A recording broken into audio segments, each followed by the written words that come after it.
This is the mathematical form of Coulomb's law.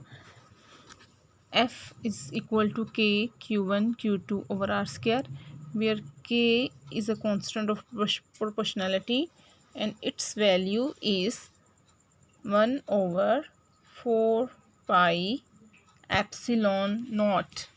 Right, ये जो word है इसको हम कहते हैं एप्सिलॉन. राइट, इसको इस तरह याद कर सकते हैं,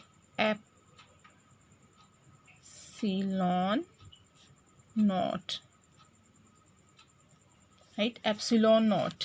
इसकी वैल्यू भी आपको बताती हूँ, लेकिन k is equal to 1 over 4 pi epsilon nought, और इसके इक्वल है हमारे पास numerically 9 into 10 power 9 newton metre square पर coulomb square. Right, so k is equal to 1 over 4 pi epsilon naught equal to 9 into 10 raised 9 newton metre square पर coulomb square. Right, ये जो हमारे पास एप्सिलॉन नॉट जिसके भी हम बात कर रहे थे, ये भी एक न्यूमेरिकल नंबर ही है, और ये डिपेंड करता है कि हमारे पास दोनों चार्जेस के दरमियान मीडियम कौन सा था. यानी Q1 चार्ज और Q2 चार्ज के दरमियान क्या चीज़ है. स्पेस है, स्पेस मीन वैक्यूम है, हमारे पास एयर है, वाटर है, ग्लिसरीन है, कौन सा सब्सटेंस है इन दोनों के दरमियान. राइट, उस पे ये एप्सिलॉन नोट की वैल्यू डिपेंड करती है. राइट, एप्सिलॉन नोट जनरली हम इसको वैक्यूम के लिए लिखते हैं, और अगर कोई मीडियम उसके अलावा हो वैक्यूम के अलावा तो फिर हम उसको एप्सिलॉन आर से रिप्रेजेंट कर लेते हैं. फिलहाल हम सिर्फ एप्सिलॉन नोट की बात कर रहे हैं. एप्सिलॉन नोट की जो वैल्यू इन वैक्यूम है वो है हमारे पास 8.85 into 10 power -12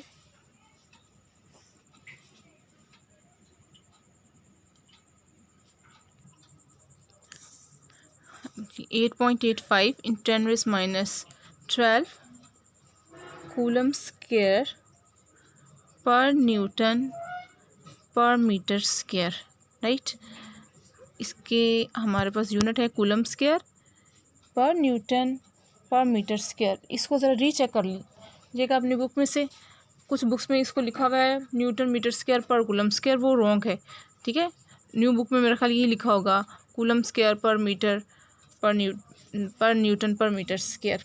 right, free space में इसकी वैल्यू हमारे पास यही है, तो इसलिए अब हम फोर्स को इस तरह लिख सकते हैं, F is equal to 1 over 4 pi epsilon naught Q1 Q2 over R square, और 1 ओवर 4 पाई एप्सिलॉन नॉट, ऐसे भी लिख सकते हो Q1 Q2 4 pi epsilon naught R square. This is equal to F. ये हमारे पास क्या है, एक म्यूचुअल फोर्स है. यानी अगर Q1 Q2 पे लगाएगा तो Q2 भी Q1 पे लगाएगा. म्यूचुअल मीन बाहमी, दोनों के दरमियान होने वाली. राइट, म्यूचुअल मीन दो चीज़ों के दरमियान होने वाली बाहमी. तो ये अगर Q1 Q2 पे फोर्स लगा रहा है तो Q2 भी Q1 पे फोर्स लगाएगा, और क्योंकि एक दूसरे पे फोर्स लगा रहा है, दूसरे ने उस पर पहले पे वाले पे भी फोर्स लगानी है, इस वजह से हमारे पास पहला वाला जिस डायरेक्शन में लगाएगा, दूसरे वाला श्योरली उसके अगेंस्ट फोर्स लगा रहा होगा. यानी आप इसको इस तरह लिख सकते हो कि पहले ने दूसरे पे फोर्स लगाई. इसका मतलब है, आप समझ लो F21 is equal to minus F21, F12 is equal to minus F21.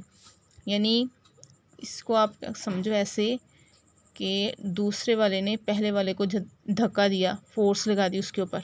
ठीक है, वो किसके इक्वल होगी, -21 के.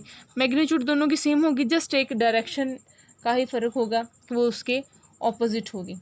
राइट, यानी क्योंकि ये हमारे पास फोर्स एक वेक्टर क्वांटिटी है, इस वजह से हम ये कह सकते हैं कि ये दोनों, ये वेक्टर क्वांटिटी में जस्ट यूनिट डायरेक्शन चेंज है, अदरवाइज मैग्नीट्यूड इस दोनों की सेम है. Mean F12 is equal to F21. Right, in sense of magnitude they are equal.